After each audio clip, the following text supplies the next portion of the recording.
Malam ini saya akan berbagi ya, khotbah yang sangat singkat dan judulnya ya, seperti yang kamu bisa lihat, ini adalah gereja dengan reputasi yang baik yang menyebarkan Injil. Dan khotbah ini diambil dari 20 tahun lebih dari Pendeta Bram Park pada saat festival Hidup yang Baru. Dan festival ini adalah festival sangat khusus ketika anggota gereja kita mengirimkan selebaran banner di Oriodong dan sangat sukses. Jadi setiap minggu kita memiliki 50 sampai 100 orang baru. 50 sampai 100 orang yang datang ke gereja kita, dan saya pikir ini adalah waktu yang sangat baik untuk menyebarkan firman ini ketika gereja kita sangat sibuk. Kita baru saja memiliki meeting pemimpin dan kita semua sedang ingin maju bersama-sama. Jadi mari kita lihat situasi seperti apa gereja yang kita sedang hadapi secara global. Ini adalah statistik sepanjang 30 tahun dari 1993 sampai 2020. Jadi kalau kita bisa lihat di sini, ini untuk orang dewasa Amerika, orang yang datang ke gereja, orang Kristen dan ataupun pendatang baru itu semakin turun. Dan Pendeta Abraham Park berkata, gereja yang baik itu seperti restoran yang baik. Bahkan krisis tahun 1997 di IMF, seluruh dunia itu sedang mengalami resesi. Tapi restoran yang baik di Asia malah booming. Orang-orang masih mengantri untuk membayar untuk makan makanan enak. Dan gereja kita, semua gereja itu gratis kan. Jadi gereja yang baik harusnya semakin penuh kan. Tidak peduli ekonominya seperti apa atau krisis seperti apa yang dihadapi setiap orang. Jadi kalau kamu pikir ini hanya statistik Amerika, mari kita lihat situasi di Inggris dari 1980 sampai 2005, seluruh denominasi. Orang yang datang ke gereja semakin sedikit, sekitar 35 sampai 40%. Jadi adalah tren seluruh dunia. Tapi di gereja kita, apa yang sedang kita lakukan dan apa yang kita ingin lakukan atau apa yang telah kita lakukan, itu kita ingin mengubah tren ini. Jadi kita akan melakukan ini dengan dua cara. Judul khotbah hari ini adalah gereja dengan reputasi baik yang menyebarkan Injil. Jadi ini hanya dua hal dan sangat pendek, yaitu reputasi yang baik dan menyebarkan Injil. Jadi kalau kita berbicara tentang gereja yang memiliki reputasi yang baik, kita tidak bisa bilang kalau kita itu memiliki reputasi yang baik, kita nggak bisa puji diri kita sendiri. Tapi walaupun saya tidak punya iman yang baik sekarang, tapi saudara-saudara saya, anggota gereja kita, itu semuanya orang yang sangat hebat. Jadi itu adalah kesaksian yang mengubah hidup. Dan saya sangat iri pada mereka. Itu adalah bagaimana kita bisa mengajarkan, ini yang diajarkan pada kita untuk menceritakan gereja kita tanpa kelihatan sombong. Jadi setiap anggota kita memiliki reputasi yang baik, ya kan? Jadi yang pertama, mari kita lihat teladan pertama kita, Rasul Paulus, dari seluruh gereja yang ia bangun. Mari kita lihat perjalanannya. Ia mulai dari Yerusalem. Kita bisa lihat yang warna merah itu adalah tempat di mana ia melakukan perjalanan dari Eropa sampai ke region di wilayah di Yunani yang namanya Tesalonika. Dan pada saat ini ia berkhotbah dan membangun gereja, bukan dalam satu hari, bukan 1 tahun juga, tapi dalam 3 minggu, 3 sabat. Alkitab berkata, Rasul Paulus pergi ke sinagog dan setelah tiga sabat ia menyebarkan firman. Dan siapa yang coba Injili itu adalah orang-orang Yahudi kan, karena mereka masuk sinagog atau bait suci. Tapi target kita sebagai gereja Sion bukan hanya orang yang tidak percaya, tapi juga orang-orang percaya, karena mereka sangat haus akan firman. Itu yang dilakukan oleh Rasul Paulus.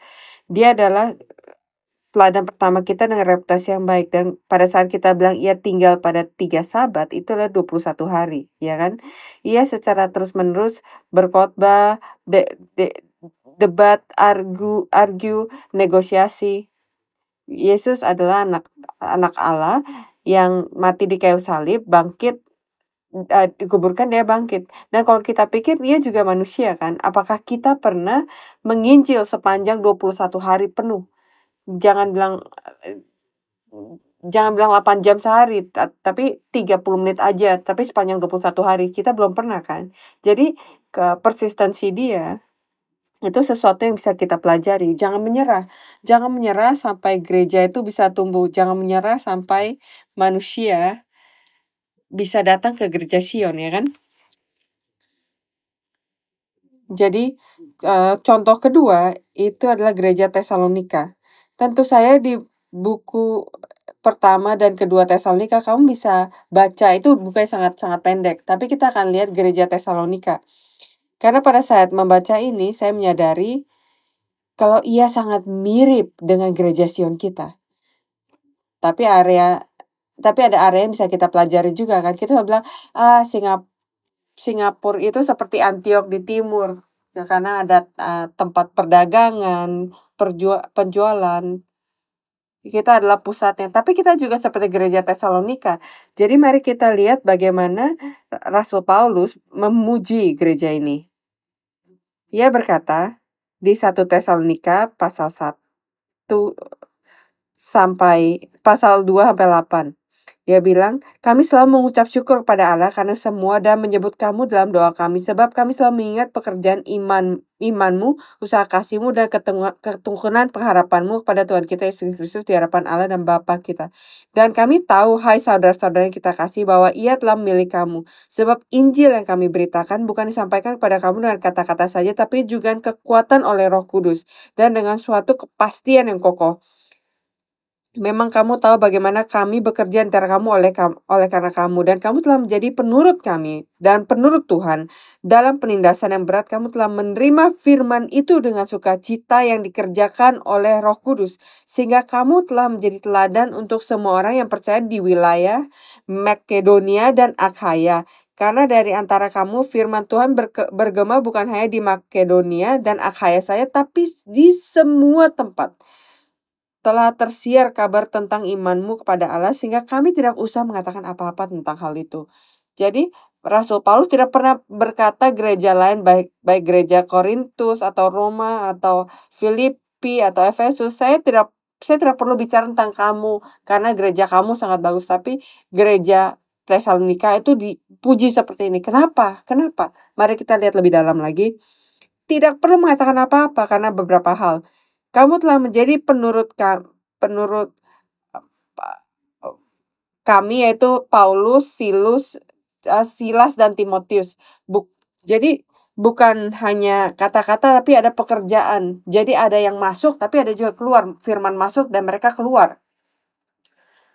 Jadi Rasul Paulus berkhotbah sepanjang 21 hari, lalu ia pergi. Tapi ia selalu berpikir, apa yang terjadi dengan mereka? Mereka jadi apa? Jadi pada saat ia mendengarkan berita kalau gereja Tesalonika itu menjadi sangat aktif dan bertumbuh dengan sangat baik, dan bukannya ditindas, dia merasa bersyukur, dia sangat senang. Jadi Injil itu menyebar bukan hanya di kota Tesalonika, tapi ke selatan sampai ke Makedonia dan sampai ke Akhea dan sampai ke seluruh daerah di sekitar itu. Ini sangat luar biasa.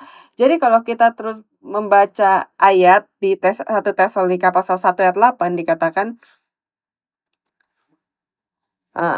saya tidak usah mengatakan apa-apa tentang hal itu. Jadi kalau kita bisa pikirkan kalau di akhir tahun ini, kita nggak usah ngomong akhir hidup kita ya, akhir 2025 aja. Dan Allah berkata, kamu bekerja dengan sangat baik sampai saya tidak harus berkata apa-apa. Gereja Sion dan setiap kalian bekerja dengan sangat baik. Saya tidak harus mengatakan apa-apa. Setiap orang telah mendengarkan kamu luar dan dalam. Jadi ini adalah peta dari perjalanan misi yang dilakukan oleh Rasul Paulus. Dan ketika ia berhenti di Tesalonika, kita lihat di sini, bukan hanya di sini saja, tapi Masedonia, Akea, dan semuanya di sekelilingnya juga. Tesalonika sangat terkenal dengan mendengarkan firman Allah. Jadi Allah menggunakan firman dengan sangat kuat, dengan sangat hebat. Jadi ketika kita ingin gereja Sion ingin menyebar ke Sembawang, Admiralty, Canberra, Woodlands, kita harus belajar dari mereka, ya kan?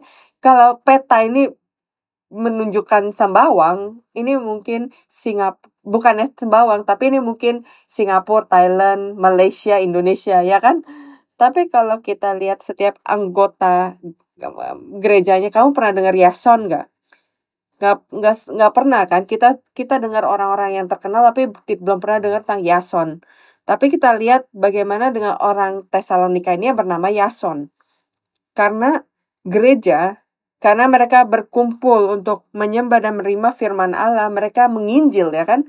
Dan ketika Rasul Paulus pergi, Yason dan orang-orang di gereja itu, mereka menginjil pada orang Yahudi. Bukan hanya itu, mereka menginjil beberapa orang Thai atau orang perempuan yang sangat kaya, yang sangat terkenal, yang banyak uangnya. Jadi ketika orang Yahudi mendengarkan ini, mereka menjadi sangat iri.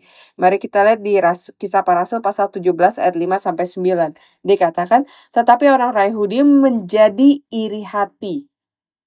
Jadi bukannya menolak Injil dan begitu saja, tapi mereka menolak Injil dan mereka iri hati karena orang Yahudi yang terkenal di sinagoga malah menjadi orang Kristen. Mereka kehilangan orang-orang anggota-anggota yang penting.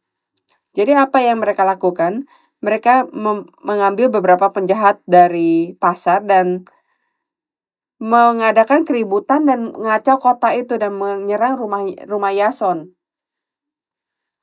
Mengadakan keributan mengacau kota itu, mereka menyerbu rumah Yason dengan maksud untuk menghadapkan Paulus dan Silas kepada sidang rakyat.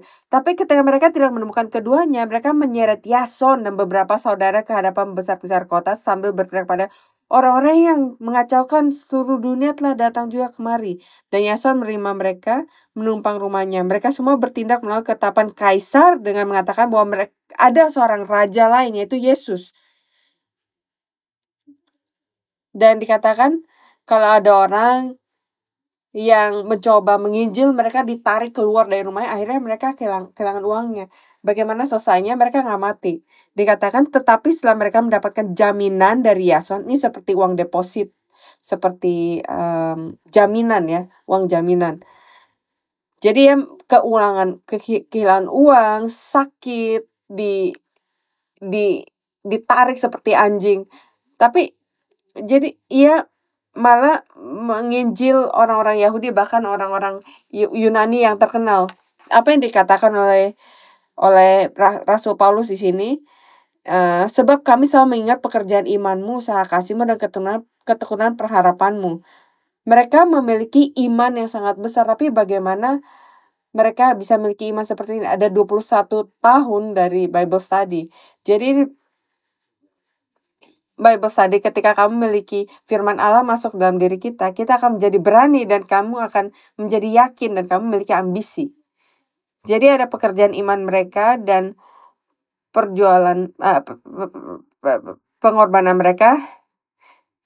Maka pekerjaan iman dan pekerjaan kasih akan ada pengorbanan. Kita berbicara tentang pengorbanan jarang sekali kan. Kita tidak suka menggunakan kata pengorbanan karena memiliki kesakitan dan penderitaan.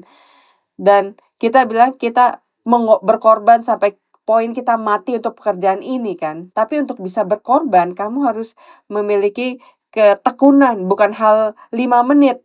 Tapi kamu harus memiliki pekerjaan iman dan kerja kasih.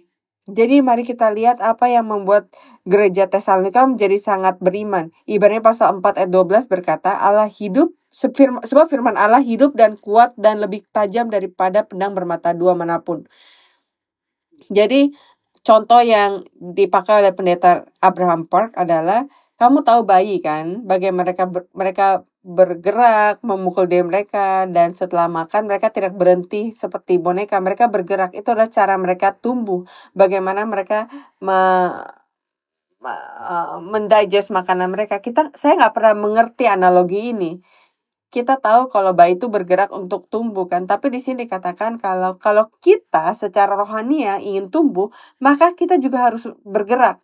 Kita makan semua susu dan makanan keras, dan kita tidak bisa diam-diam saja atau berdiam di level 1 tahun ini, dan pada akhir tahun ini masih di level 1.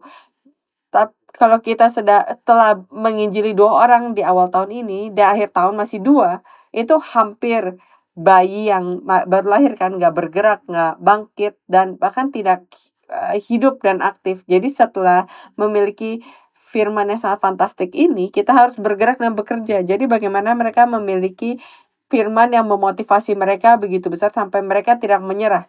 1 Tesalonika pasal 2 ayat 13. Rasul Paulus mengatakan ini, dan karena itulah kami tidak putus-putusnya mengucap syukur juga kepada Allah, sebab kamu telah menerima firman Allah yang kami beritakan itu, bukan sebagai perkataan manusia, tetapi dan memang sungguh-sungguh demikian, sebagai firman Allah yang bekerja juga di dalam kamu yang percaya.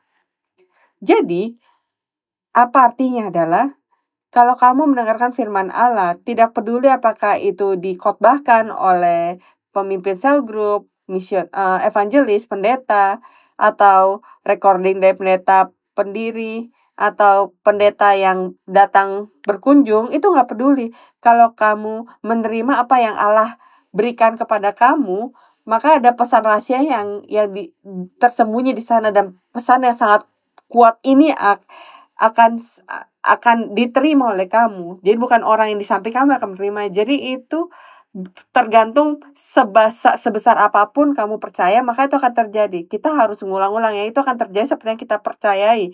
Karena kamu memulai kekuatan dari firman itu, yaitu dengan bagaimana kamu menerimanya. Bukan berapa lama kamu membaca buku itu, tapi berapa banyak yang kita terima secara aktif.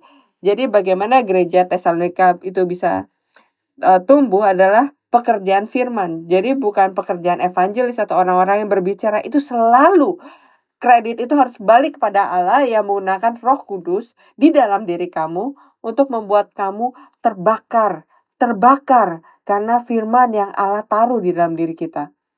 Jadi kita berkata, jemaat kudus, kita mendengar firman dan kita percaya kalau Allah berbicara dengan kita secara langsung melalui setiap orang manusia, tapi secara rohani dia berbicara pada kamu secara langsung kalau kamu bisa menerimanya secara langsung.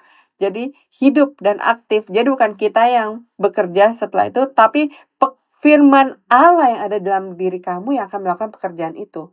Jadi kalau kita lihat kata bekerja secara aktif dalam diri kamu, di dalam bahasa Yunani itu adalah energeo atau energi, secara energetik. Kita kalau lihat bahasa Latin itu bekerja itu adalah untuk beroperasi, bekerja, menaruh kekuatan. Jadi gereja harus dipenuhi dengan yang pertama adalah firman Allah dan doa, baru pekerjaan ini bisa datang. Jadi bukan berpikir atau merencanakan pekerjaan. Kita selalu melakukan ini kan di awal tahun, kita resolusi karir, resolusi untuk finansial kita dan segala macam resolusi. Tapi tanpa firman Allah, tanpa firman Allah itu semua akan hilang. Keyakinan itu akan hilang dalam 3 hari. Hanya ketika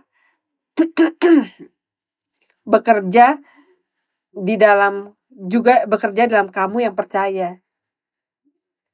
Jadi kalau misalnya kamu Bible study, kamu mengerti, tapi kamu tidak tergerak, kamu harus berdoa. Allah, saya telah menghabiskan 45 menit, saya ingin terbakar atas firman-Mu. Jadi semoga Roh Kudus bisa memenuhi saya. Semoga saya mengerti bahwa saya ke dalam garis terdepan dan visi saya, sehingga saya mengerti apa yang kamu inginkan dari saya. Dan kita tahu ketika Yesus datang kan, ketika Yesus datang itu adalah pengajaran yang sangat luar biasa, penyembuhan, terus keajaiban. Jadi laporan itu datang. Kabar tentang Yesus datang dan ia menjadi imam besar kekal di perjanjian lama kan. Dia harus pakai garment di mana ada tunik di bajunya dan di ujungnya itu ada delima dan bel. Jadi ketika imam besar bekerja di tempat Maha Kudus, maka kamu mendengarkan suara tinkling dari bel itu kan. Dan kita tahu kalau di gereja kita juga ada golden bell, lonceng emas. Kenapa? Awalnya saya nggak ngerti kenapa ada mereka, tapi setelah kita belajar sejarah penebusan, kita mengerti kalau ya pujian yang menyanyikan adalah pujian dari Injil. Jadi itulah pekerjaan dari suara mereka untuk menyebarkan Injil melalui lagu-lagu mereka. Dan ketika pendeta Abraham Park itu masih hidup, mereka selalu bilang, oh ya kamu datang naik dan nyanyikan lagu ini dan kamu keluar. Dan setelah ia berkhotbah, terus ia bilang, iya naik-naik saya ingin kamu menunjukkan ini. Jadi mereka mengilustrasikan secara lagu apa yang firman Allah coba untuk berikan kepada pendengar. Jadi kita adalah lonceng emas. Kita bukan imam besar, kita adalah imam kecil, imam rajani yang kecil. Jadi kita pikir kenapa orang-orang mendengarkan kita, kecuali kita memiliki reputasi yang baik kan. Kalau ada sesuatu yang baik, mereka memandang kita, mereka akan mengikuti kita. Tapi kalau mereka merendahkan kita, mereka tidak akan mengikuti kita kan. Jadi untuk kita, gereja yang ada di daerah Sembawang itu harus bertumbuh karena gereja kita, gereja Sion. Jadi misi kita di Tagor, di 9 Tagor atau bahkan di Jalan Empres atau di rumah Penatua Pausun itu sangat kecil ketika orang dari seluruh Singapura datang ke tempat itu. Tapi kita tidak mencari orang-orang di sekitar sana kan.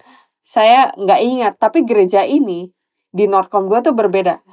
Kita ada di tengah, di daerah yang high development, gereja yang dipilih oleh pemerintah Singapura untuk konstruksi dan residensial, karena kita ada di seberang Malaysia dan tempat ini selalu ada orang oleh army di Khatib atau gedung-gedung yang lain. Jadi kamu memiliki banyak orang, populasi yang banyak di Sembawang dan bahkan lebih jauh. Dan kenapa gereja kita di sini? Itu adalah tier kedua yang harus kita lakukan sekarang. Jadi bukan hanya menginjil di antara diri kita atau melakukan aktivitas di antara kita, tapi harus membantu mereka yang dari luar untuk bertemu dengan Yesus. Jadi kita berkata kalau kabar itu keluar dengan lonceng emas. Jadi kalau kita lihat setiap pekerjaan misi di gereja kita, kalau kita membagikan Injil sebagai kunci untuk memperkuat Injil, memperkuat firman Allah dalam pelayanan kita melalui pekerjaan di pelayanan kita, maka pekerjaan Roh Kudus akan membantu kita. Tapi kalau ini adalah ambisi pribadi saya, kalau saya ingin sampai ke batasan tertentu untuk di pemimpinan saya, itu bukan untuk Injil, tapi itu adalah untuk legacy saya. Maka ini tidak memberikan kemuliaan bagi Allah. Jadi pemimpin kita harus sangat berhati-hati pada saat kita menulis planning yang kita miliki, visi dalam pikiran kita harus, ini harus untuk Injil dan kemuliaan Allah. Untuk bisa bertambah dan bukan untuk pelayanan saya memiliki performance terbaik tahun ini. Karena Allah tidak akan memberikan kamu bonus untuk kemuliaan sendiri kan, kemuliaan pribadi. Jadi Allah membantu untuk kasih karunia-Nya. Jadi percaya kalau kita memberikan kemuliaan pada Dia dan kita memiliki tujuan akhir dalam pikiran kita. Jadi di awal gereja awal yang terjadi adalah bukan orang mulai dengan setia. Jadi bahkan awal-awalnya murid-muridnya banyak ragu-ragu kan, bahkan ibunya Mary dan saudaranya. Tapi mereka harus berkumpul di rumah Yohanes setelah Pentakosta kan. Jadi Pentakosta kan. Jadi baru mereka bisa maju untuk menginjil. Jadi untuk memiliki keberanian itu, untuk memiliki pekerjaan ini, maka kita juga harus menghabiskan waktu untuk berdoa di gereja. Doa kamu secara pribadi sangat hebat, tapi secara grup, dalam sel grup, dalam pelayanan, itu sangat penuh dengan kekuatan. Karena 2 atau lebih berkumpul bersama, kamu memiliki efek yang semakin bertambah banyak. Jadi kita harus melakukan itu. Jadi Tuhan menambahkan jumlah mereka dengan orang-orang, menambahkan jumlah, dan tiap-tiap hari Tuhan menambahkan jumlah mereka. Jadi kamu bayangkan, kalau ini gereja kita, ini adalah awal tahun, kita masih punya 11 bulan. Kita harus bangkit lagi dan kita harus mencoba lagi. Jadi bagaimana saya bisa bebas dari dalam diri saya untuk menginjil lebih baik. Ini adalah moto gereja kita untuk menjadi orang-orang yang disucikan kan. Kalau kita sebagai bejana itu tidak bersih, maka kita tidak bisa digunakan, tidak peduli betapa besarnya dan hebatnya kita. Jadi pertobatan harus datang terlebih dahulu. Dan gereja harus penuh dengan kasih karunia Allah, dipenuhi oleh firman Allah, dan ketika pekerjaan, aktivitas dari firman itu kelihatan, maka ini adalah kebangkitan. Ini adalah ketika jemaat itu disiplin dan melakukan apa yang diperintahkan oleh pelayanan mereka, maka ini akan terus berlanjut. Kita harus menjadi orang-orang yang dipercaya. Jadi banyak cara kita mendengarkan ini di khotbah. Kita harus bisa dipercaya dan tidak memiliki muka 2 atau pikiran 2 atau 2 lidah, menunjukkan muka yang ini ke sini dan tapi muka yang lain ke sana. Kita nggak boleh seperti ini. Dan kita diberikan contoh kalau kita utang, saya utang $1,000 dan saya bilang saya akan membayar kamu pada hari ini tahun depan, saya harus melakukannya. Dan kalau enggak, orang yang kita hutangi kan nggak akan ngomong lagi pada saya. Karena ketika orang itu melihat saya, terus kita bilang, oh ya datang ke gereja saya, mereka mungkin kayak, oh ya. Dan ini bukan berkata kamu tidak boleh meminjam uang atau kamu tidak bisa meminjamkan uang. Tapi kita harus semakin baik ke level apa yang saya katakan itu seperti kontrak. Saya tidak harus men-sign kontrak untuk membayar rental saya on time.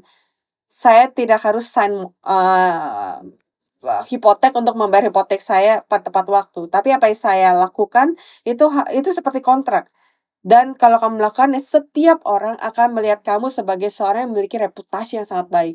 Dan mereka ingin percaya apa yang kamu katakan, mengikuti ke mana kamu mengundang mereka. Tapi karena kita belum ada di sana, itu sebabnya apa yang dikatakan oleh Pendeta Abraham Park.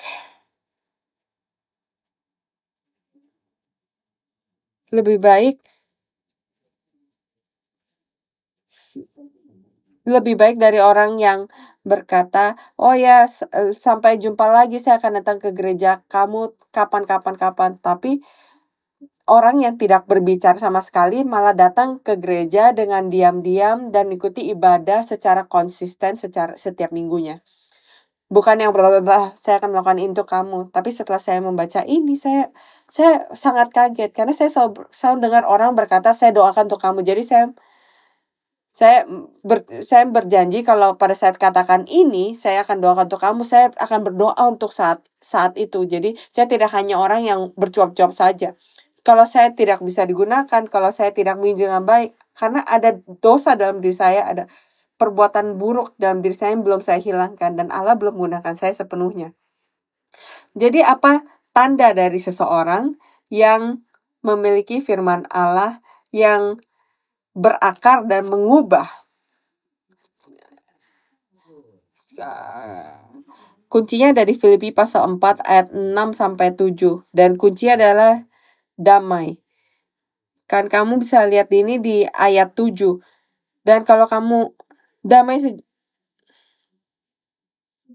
dikatakan jangan hendaknya kamu khawatir tentang apapun juga, tapi nyatakanlah segala hal keinginanmu kepada Allah dalam doa dan permohonan dengan ucapan syukur. Damai sejahtera Allah yang melampaui segala akal akan memelihara hati dan pikiranmu dalam Kristus Yesus. Kamu memiliki damai, maka kamu memiliki kapasitas untuk berpikir tentang kasih karunia. Kalau kamu panik, kamu nggak akan bisa berpikir apapun. Kita akan langsung boom. Kita itu manusia kan. Jadi kenapa saya bisa memiliki damai dan kenapa saya tidak bisa memiliki damai? Di mana garisnya? Kuncinya adalah ketika saya benar-benar berpegang pada Allah dan memiliki firman seperti firman Allah dan memiliki dialog terbuka dengan Dia, maka tidak ada hal yang bisa mendorong saya ke poin saya putus asa. Tidak ada keputusasaan dalam hidup saya karena Allah ada di sana. Jadi hidup saya harus bersih. Kita tidak boleh memiliki dua lidah. Itu adalah poin yang sangat penting yang berhubungan dengan menginjil. Karena untuk menginjil kita harus menjadi role model yang sangat hebat supaya orang-orang mendengarkan kita. Kita harus bisa dipercaya. Jadi mari kita lihat filosofer yang sangat terkenal, Socrates. Ia dijatuhi hukuman mati di Yunani dan ia memiliki teman yang sangat baik, yang sangat kaya dan tua. Itu namanya Crito. Dan Crito mencoba mengatakan pada Socrates berkali-kali, mari saya berikan jaminan pada kamu, saya akan bawa kamu keluar, saya akan bayar setiap orang karena kamu sangat berharga untuk kemanusiaan. Dan Socrates berkata, enggak, saya tidak peduli bagaimana orang melihat saya sepanjang saya orangnya tegak lurus dan hati nurani saya itu bersih. Jadi pada saat ia akan mati, ia diberikan racun. Dan bukan sesuatu yang langsung mati begitu dia minum racun, seperti kita lihat di penjara saat ini. Jadi pelan-pelan. Jadi pada saat ia mulai lemah, ia berkata ini kepada Crito yang bersama dengan dia. Ia bilang, saya berutang seekor ayam jantan kepada Asklepios. Kalau aku mati, dapatkah kamu membayarnya untukku? Dapatkah engkau membayar ayam jantan yang saya hutangi? Itu berapa harganya kan? Karena ayam jantan itu kan nggak seberapa kan? Dan kenapa kamu pikir ini pada saat kamu akan mati? Dan Crito menjawab, ya, aku akan melakukannya. Apakah ada hal yang lain kamu lakukan? Dan Crito pikir mungkin ada hal lain yang dia inginkan, tapi sebelum Socrates menutup matanya berkata, saya hutang ayam jantan.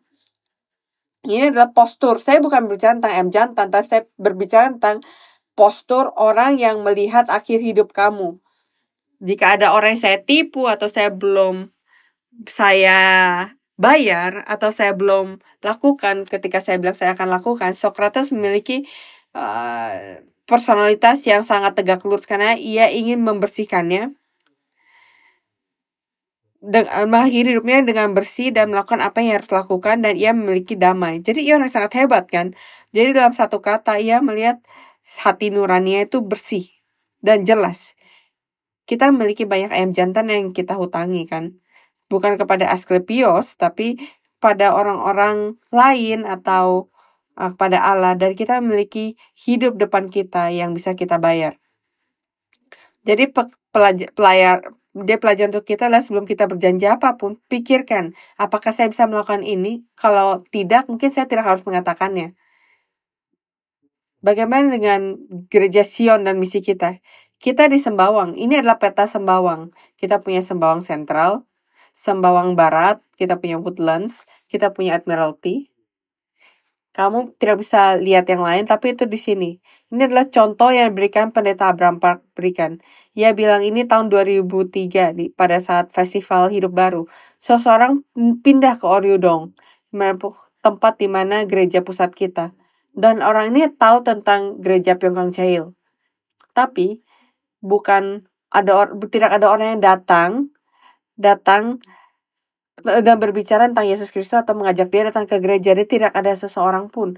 Jadi betapa memalukannya hal itu kan. Jadi ini yang ia katakan. Apa yang ia dengar adalah ada banyak perkelahian di gerejanya, ada banyak perkelahian, orang-orang berkelahi, berantem. Jadi kalau kita terlalu berisik itu adalah masalah, tapi kalau kita terlalu diam itu juga adalah masalah.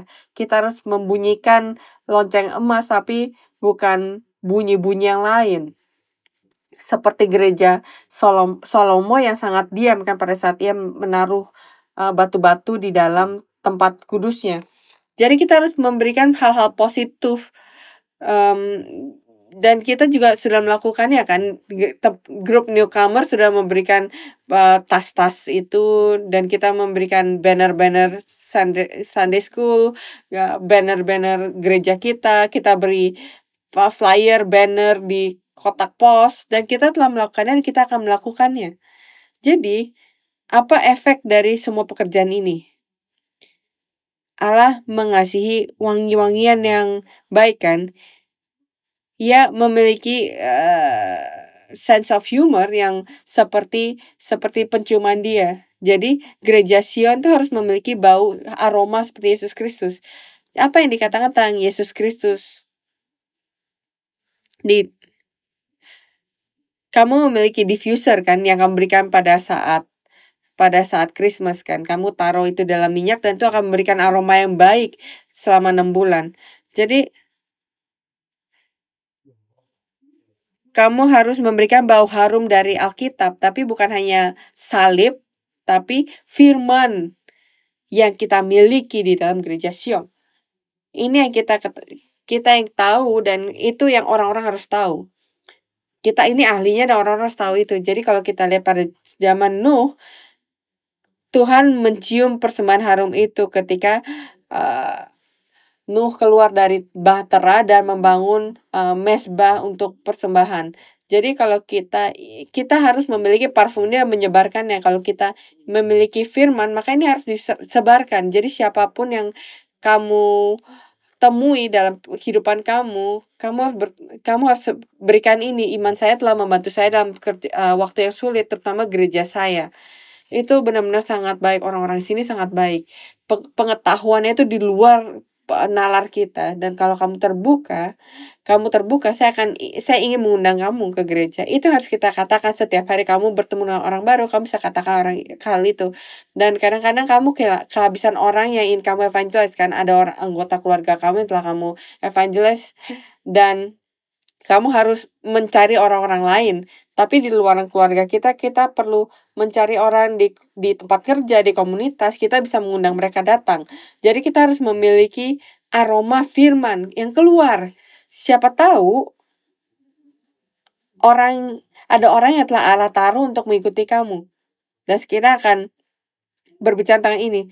Jadi kalau kita bilang iman harus menunjukkan dalam tindakan, itu dikatakan kalau kita harus berbuah dalam pekerjaan kita. Tapi apakah kamu tahu ada buah yang baik, yaitu 9 buah dalam Roh Kudus, tapi ada juga buah yang penuh dengan cacing yang bisa kita punya. Itu ada di Amos pasal 6 ayat 12.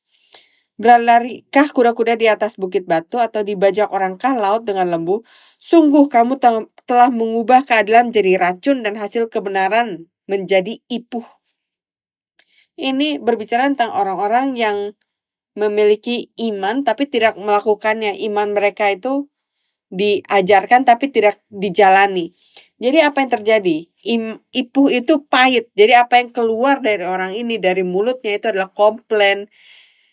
Oh, sangat dingin hari ini, sepatu saya tidak pernah kering, saya tidak tahu apa yang terjadi dengan ekonomi sekarang, saya nggak tahu kenapa buahnya selalu seperti ini. Kamu memiliki begitu banyak hal yang buruk yang kamu bisa katakan karena kamu selalu tidak senang. Itu mengubah keadilan alam menjadi kepahitan, meracun, dan racun itu pahit kan.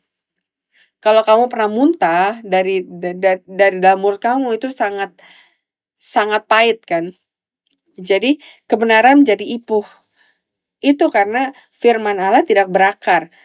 Tapi kekecewaan saya, frustasi saya dalam hidup saya itu lebih dalam dari firman. Jadi sangat hati-hati dengan apa yang kamu katakan. Itu adalah cerminan untuk menunjukkan pada saya apakah kita penuh dengan ipu atau buah yang baik. Jangan berbicara tentang action dulu, tapi kamu lihat kata-katanya.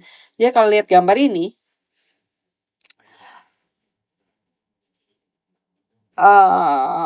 orang-orang kafir pernah bilang secara orang berbicara dengan sarkastik tentang orang Kristen sebelumnya. Ketika orang percaya pada Yesus tenggelam dan mati, hanya mulut mereka yang mengapung di atas air. Mulut mereka dan berbicara banyak tapi nggak pernah mati. Jadi sangat menyeramkan kan, karena yang kita katakan, saya akan berdoa, saya akan mengasihi gereja, saya akan datang ke gereja dan melayani, saya akan rajin, yang kita katakan dengan mudah, itu dilihat oleh orang-orang kafir. Dan dikatakan itu hanya mengambang. Itu hanya mengambang, bibir itu hanya menggambar. Dan Alkitab berkata, ya benar, ini ada di dalam Alkitab. Dan pendeta Abraham Park itu menunjukkan kepada kita di Mazmur 73 ayat 9. Jadi mereka tidak memuliakan Allah, tapi mulut mereka itu berjalan di bumi ini dan berbicara tentang segala hal kecuali Yesus Kristus di surga. Jadi untuk kita harus menyadari mulut kita tidak boleh di atas air seperti itu. Dan mulut itu harus diam, kecuali kita ingin membunyikannya dan untuk memberikan suara penginjilan untuk keluar. Jadi ini adalah penghakiman yang sangat menyeramkan untuk kita. Ketika kita berbicara banyak, tapi kita tidak melakukan apa-apa. Jadi itu adalah akhir dari bagian yang pertama, yaitu bagaimana kita memiliki reputasi yang baik.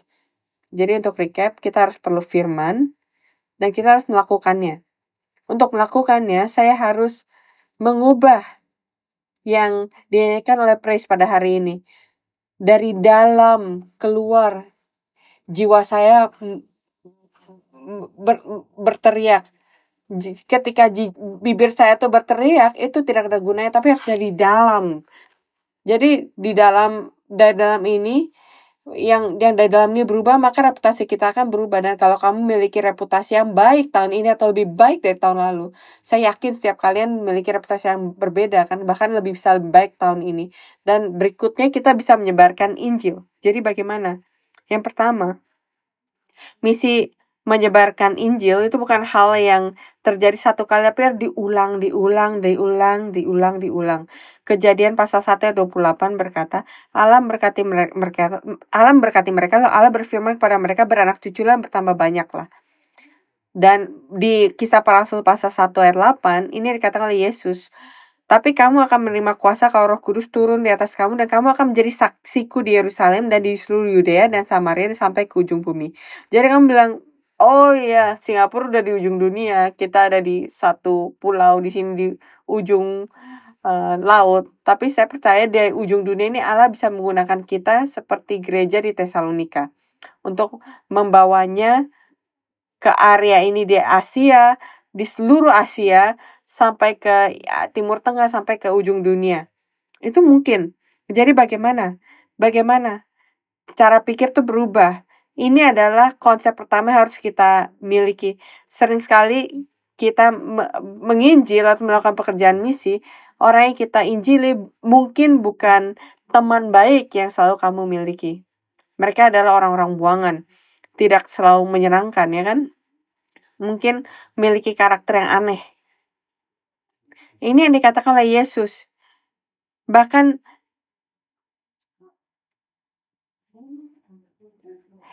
ada lagi padaku domba-domba lain yang bukan dari kandang ini. Domba-domba itu harus kutuntun juga, dan mereka akan mendengarkan suaraku, dan mereka akan menjadi satu kawanan dengan satu gembala. Yesaya pasal 58, demikian firman Tuhan Allah yang menghimpun orang-orang Israel yang terbuang.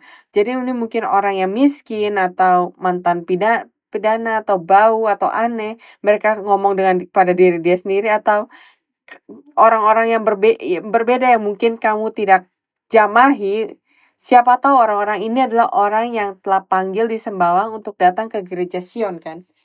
Jadi kita bisa bilang, oh iya saya lebih baik berbicara dengan orang ini, jadi saya hanya makan siang dengan orang ini. Jadi kita harus lihat siapa yang baru, siapa yang duduk sendiri, dan siapa yang mungkin saya tidak bilang pendatang baru satu kali, tapi kebanyakan pendatang baru mereka datang satu kali menerima banyak kasih dari banyak orang, tapi ketika mereka datang hari minggu berikutnya seperti orang lepra, karena ia sendiri, karena orang-orang pikir oh ya minggu lalu saya sudah ketemu dengan mereka, saya sudah bertemu ngobrol-ngobrol dengan mereka, jadi minggu ini tugasnya orang lain. Dia kalau begitu maka gereja kita akan bisa punya orang yang datang satu kali aja kan. Jadi kita harus duduk dengan mereka, dan bagaimana reputasi kamu bisa menyebar. Itulah kasih. Jadi bahkan orang miskin, orang yang dicemooh, tidak berharga, doa, karena kita akan naik ke surga dengan mereka. Dan apakah jadi bayangkan kalau misalnya karena satu orang buangan itu kita tidak bisa naik ke surga, maka kita akan menggertakkan gigi kan. Jadi kalau kita lihat di Lukas pasal 19:7-8, kita lihat bagaimana Yesus menginjil. Zakheus itu adalah pemungut pajak. Jadi ia itu harusnya ke neraka.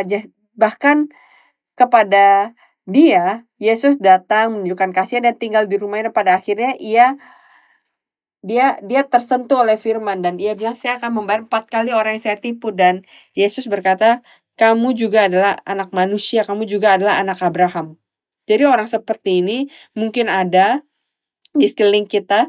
Mereka mungkin datang untuk makanan, beri makan. Jadi setelah itu kita juga bisa mengevangelize kan. Jadi hati dari penginjilan harus bersatu dengan Allah dengan satu hati. Jadi kalau kita lihat contoh Eliezer itu adalah hamba dari Abraham yang mencoba mencari jodoh untuk Ishak. Dan ketika ia menemukan Rebeka, ia membawanya pulang secara langsung. Dan apa ia katakan? Karena papa mama Rebeka, Laban, berkata, tinggal bersama dengan saya berapa hari lagi. Dia bilang, jangan tahan aku kan, supaya aku pulang pada Tuanku. Jadi dia harus memiliki rasa buru-buru. Dan di Wahyu, orang yang melakukannya dikenal dengan 144.000, karena mereka adalah pelayan Allah tanpa dusta dan tanpa celah. Jadi sikap seperti ini kita bisa lihat dari Eliezer. Jika ini adalah pekerjaan Allah, jangan ditunda-tunda lagi. Jangan tunggu sampai akhir hari. Kita harus punya pikiran kita sejajar dengan bos besar saya, yaitu Allah Bapa. Dan saya harus melakukan pekerjaan ini, saya harus melakukan pekerjaan ini. Saya harus melakukan pekerjaan dengan baik, dan jangan tunda-tunda. Jadi 144.000, saya percaya kalau ini adalah seluruh anggota gereja Sion yang memiliki semangat untuk melakukan sesuatu. Jadi mari kita bicara tentang hal ini sekarang. Apa rencana gereja Sion? Ada beberapa, ada banyak. Kita memiliki reputasi, kita memiliki flyer, kita memiliki banyak aktivitas yang akan terjadi, mungkin seperti grup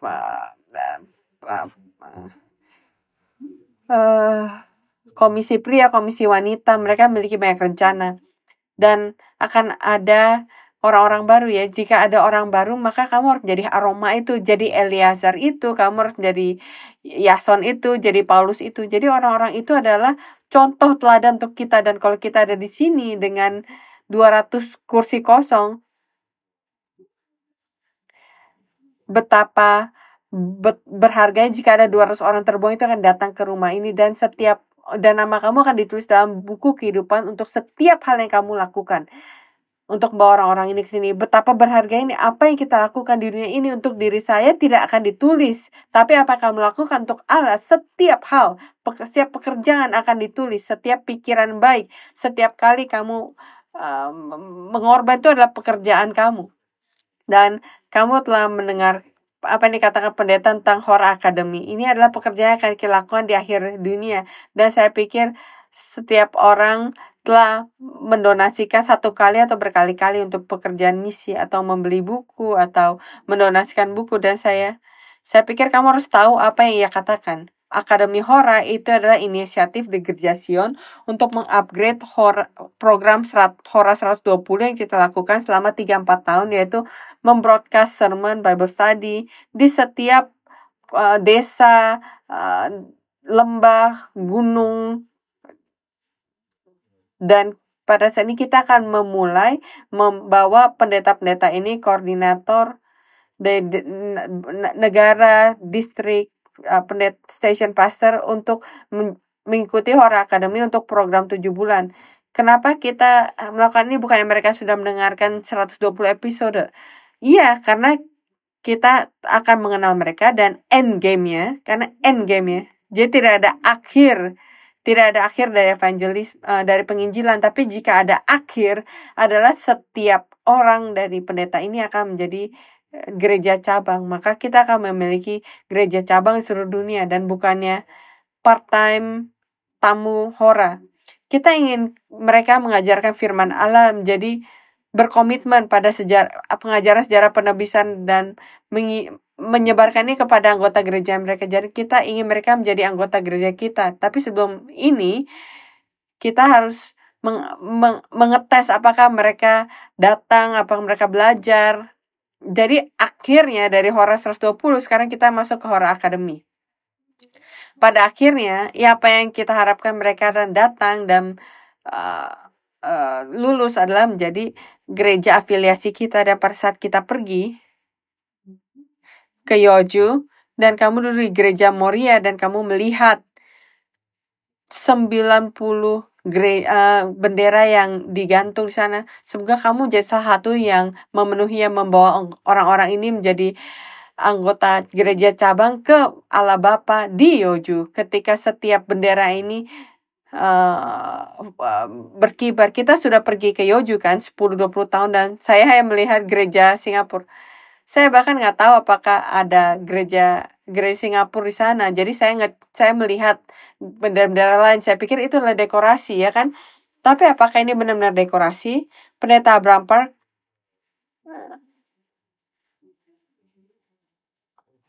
tidak melakukan ini untuk dekorasi. Jadi kita adalah orang yang pada akhirnya di dunia ini untuk waktu ini yang bisa memenuhi hal ini. Jadi terima kasih untuk semua atas semua support dan doa, donasi, buku yang kamu beli, buku yang kamu berikan, buku yang semua pekerjaan yang kamu berikan untuk Horas IMW, semua pekerjaan kamu berakhir di sini. Jadi progression adalah saya harap ada banyak, dan untuk mereka yang sangat serius untuk belajar ada Berit yang akan datang. Jadi untuk penutupnya, berapa lama mereka akan menjadi gereja afiliasi? Itu adalah selama-lamanya. Ya. Kamu ingat kan itu kata-kata di Toy Story? Itu lebih dari selama-lamanya. Kita harus pergi ke selama-lamanya.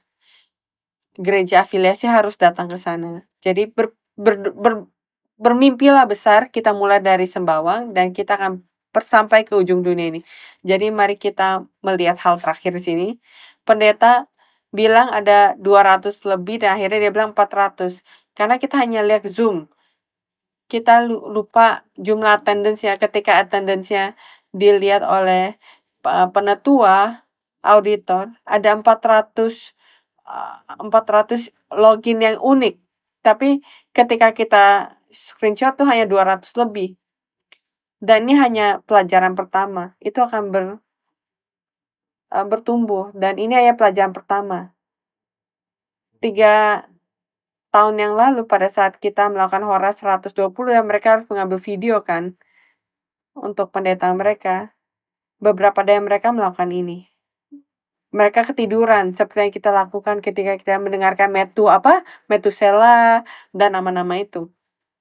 Tapi tahun ini saya lihat kita bilang mereka harus menunjukkan video kalian atau kalian fail dan kalian tidak bisa bilang berapa attendance. Jadi kalau kita lihat mereka benar-benar sangat menaruh perhatian, dan kalau kita lihat ekspresi mereka sepanjang 1 jam pelajaran mereka, ada energi, ada cahaya, ada interest, ada kesiapan yang tidak pernah saya lihat pada mereka 4 tahun yang lalu. Apa yang coba saya katakan adalah 4 tahun yang lalu, secara sinis, saya pikir ini adalah menghabiskan waktu. Tapi 4 tahun kemudian mereka masih duduk di sini dan dengan cahaya di mata mereka,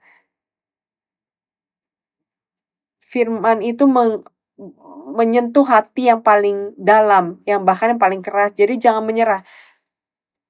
Kalau saya pikir saya sudah menyerah di tahun ketiga, maka itu akan berakhir kan. Jadi ada rencana yang sangat besar untuk Gereja Sion, dan melalui khotbah festival hidup baru yang diberikan pada Tampak, maka semoga pekerjaan yang kamu lakukan tahun ini bisa berbuah. Jadi mari kita berdoa saat kita menutupnya.